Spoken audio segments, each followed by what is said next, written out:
For an entire generation of kids, Pokémon wasn't just about catching creatures, it was about the trio. Ash, Brock, and Misty. They were the constants. But at the end of the Master Quest saga, the unthinkable happened. Misty, the co-star who had been there since the very first episode, simply left. Was it a creative decision, a business calculation, or something more cynical? Today, we're diving into the mystery of why Misty was replaced, and whether the writers planned it all along. The show gave us a clear in-universe reason. Misty's sisters were heading off on a world tour, and someone had to run the gym. It was a classic grown-up responsibility moment.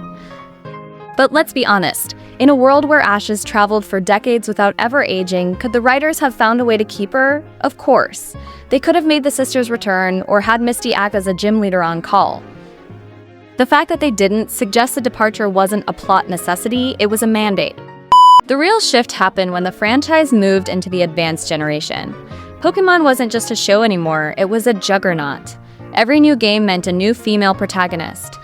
By introducing May, the writers weren't just adding a character, they were creating a billboard for the latest games. May brought something Misty didn't have at the time, a connection to the new Pokémon contest mechanics. Replacing Misty allowed the show to reset, reintroduce mechanics, and keep the show feeling new for every incoming wave of kids. But many fans were devastated.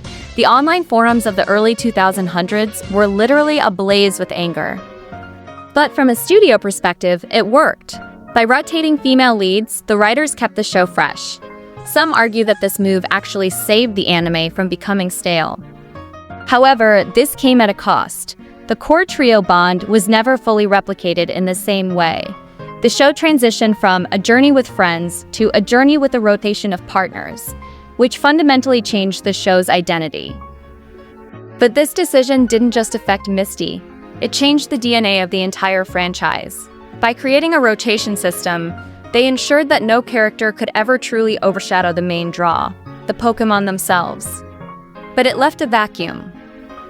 We saw the intense fan reaction when they tried to bring back the companion dynamic in later seasons. The producers eventually realized that nostalgia is a powerful drug. When they brought Misty back for the Sun and Moon and Journey's cameos, it wasn't a mistake. It was an acknowledgement that the replacement strategy had a ceiling, and fans never truly stopped missing the original magic. It's worth noting that internal production reports suggest the writers did toy with the idea of cutting characters to keep the show lean.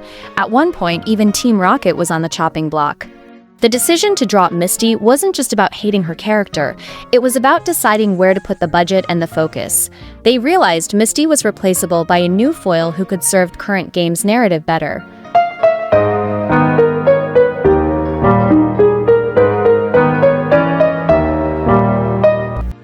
So did they replace her on purpose?